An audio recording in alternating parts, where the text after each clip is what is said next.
Алматы облысы Шелек политехникалық колледжінің дене тәрбиесі пән оқытушысы Жұмабек Жасұлан Жұмабекұлы. Сәлеметсіздер ме, құрметті білімгерлер? Сабағымыздың тақырыбы қазіргі қоғамдағы спорт және дене тәрбиесі. Жоспар. Кіріспе. Негізгі бөлім. Қазақстан спортшылары. Дұрыс тамақтану денсаулық кепілі. Жүгірудің пайдасы. Сұрақтар. Мақал-мәтелдерді аяқтау. Бағалау шкаласы. Сабақтың мақсаты. Дене тәрбиесі және спорттың қоғамдағы орны мен адамға берер пайдасын түсіндіру. Дене тәрбиесі және спорт түрлері бойынша бағыт-бағдар беру. Білімгерлерді спорт түрлерімен таныстыру. Танымал спортшылардың еңбектерімен танысу. Дене тәрбиесімен жүйелі түрде айналысу. Дене тәрбиесі өсіп келе жатқан жас ұрпаққа білім мен тәрбие беру саласының бір тармағы болып табылады.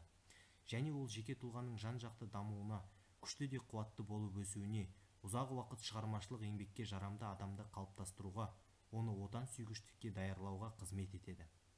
Елбасы Нұрсұлтан Әбішұлы Назарбаев спорт игілікті іс, спортта мінез құлық, мәдениет қалыптасады. Спортпен айналысқан адам ар-ұятқа тиетін іс жасамайды. Жастайынан дене тәрбиесімен шұғылданған адам бүкіл ғұмыр бойы табысқа жетуге талпынады. Мен мұны өз тәжірибемнен білемін деуі тарих сахнасының төрінен спорт қозғалысының өзіндік орны бар екендігін дәлелдейді. Сабағымызды жалғастырмас бұрын дене жаттығуларын орындап алайық. Дене жаттығулары сенің ағзаңды жақсы дамытады, денсаулығыңның нығаюына көмектеседі, бұлшықеттер мен сүйектерді нығайтады. Басты алға артқа, оңға солға иеміз. Одан кейін басты бір жаққа және басқа жаққа айнала қимылдатамыз. Иықты бөбешікке дейін тартылатындай жоғары көтереміз. Қолдарды жан-жақтан, алақандарды ішке қаратып жоғары көтереміз. Аяқты ұшымен артқа қарай жылжытамыз. Жақсылап бүгілеміз.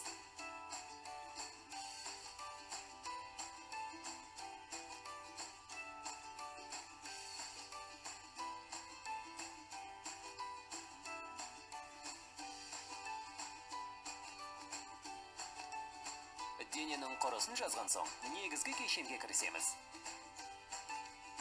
Сол қолды жоғары көтереміз. Оң қолды артқа қарай жіберіп, аяқ ұшына тұрамыз. Кейін оң қолды алға көтереміз. Сол қолды артқа қарай жіберіп, аяқ ұшына тұрамыз.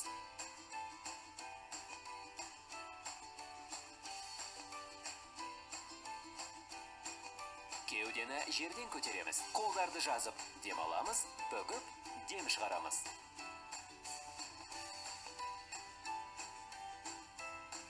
Тізелері бүгілген аяқтарды кезектеп көтереміз. Оң тізені сол шынтаққа, сол тізені оң шынтаққа.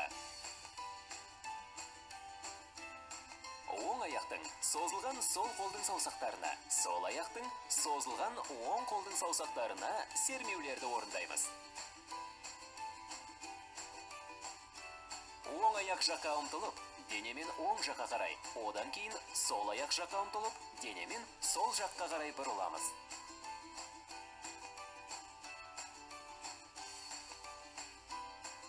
Оң аяқ жаққа ұмтылып, тізерлей отырамыз. Сол аяқ жаққа да солай жасаймыз. Спорт және дене тәрбиесі адам қызметінің өзгеше саласы болып, біздің эрамызға дейінгі 40-30 мың жыл бұрын еңбектен бөлініп шықты. Дене жаттығуларының мемлекеттік формада пайда болғанға дейін халық тұрмысында пайда болуы мен орындалуы оның адам өмірі үшін қажеттілігін көрсетті. Неліктен дене жаттығулары еңбек қызметінен оқшаулана түсті? Біріншіден, бұның биологиялық алғышарттары бар.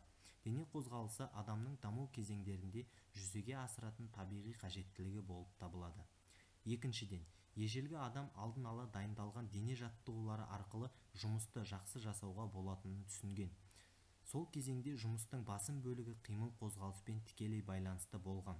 Қазіргі дене тәрбиесі мен спорттың негізгі келесі нәрселерден тұрады: еңбек, әскери іс-қимыл, ату, лақтыру, күрес, тағы басқа.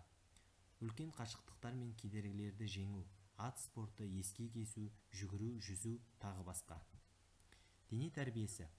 Дене мәдениетінің қызмет ету жүйесі дене тәрбиесі деп аталады. Тәрбие дегеніміз адамдардың мәдени қызметінің аясы. Оларға мәдениет жетістіктерін беру, игеру және жетілдіру болып саналады. Дене тәрбиесі адамның дене сапаларын жетілдірудің педагогикалық жүйесі. Қозғала білуді, дағдыларды, арнайы білімді, қимыл қозғалыс қабілеттерін, дене сапаларын дамыту және ағзаның құрылысы мен түрлерінің қызметін жетілдіру үшін дене тәрбиесі жүйесінде жан-жақты өңделіп дайындалған табиғаттың жаратылыс күштерімен және гигиеналық қозғаушы күштерімен үндескен дене шынықтыру жаттығуларының жиынтығы, яғни дене мәдениетінің қызмет ету жүйесі қолданылады. Спорт. Спорт белгілі ережеге немесе дәстүрге сай, көбінесе жарыс күйінде өтетін әрекет. Спорт жалпы алғанда физикалық мығымдығы өте маңызды болатын, жеңіске немесе жеңіліске әкелетін әрекетті сипаттағанымен, ақыл-ой немесе құрал-жабдық сапасы да маңызды рөл атқаратын ақыл-ой спорты және мотор спортына қатысты айтылады. Адам баласы спортпен денсаулығын жақсарту, моральды және затты қанағаттану үшін, өзін-өзі дамыту үшін шұғылданады.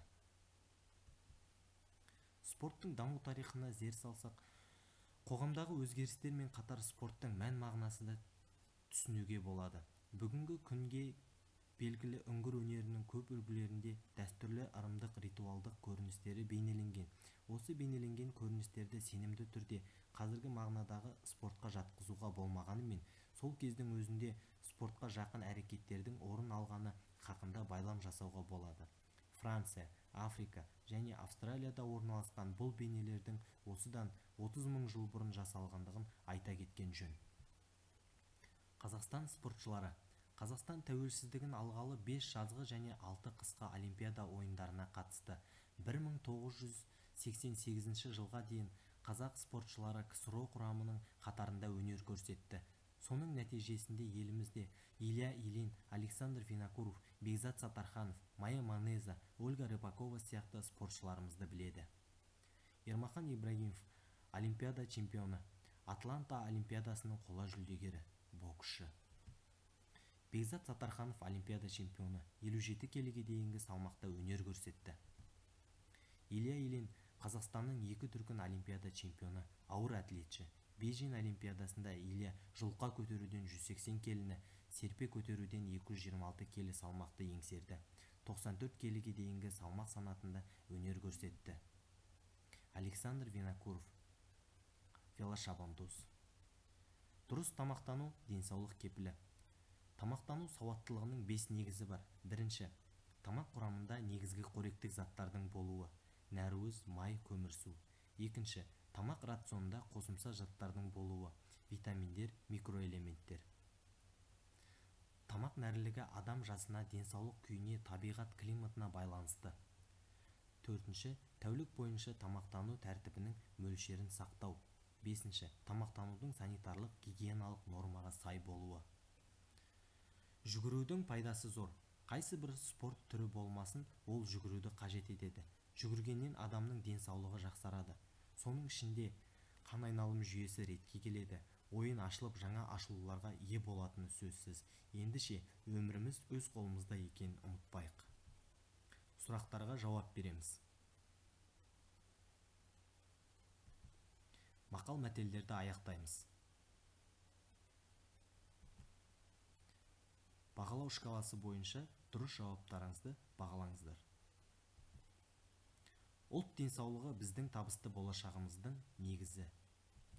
Назарларыңызға рахмет, сау болыңыз.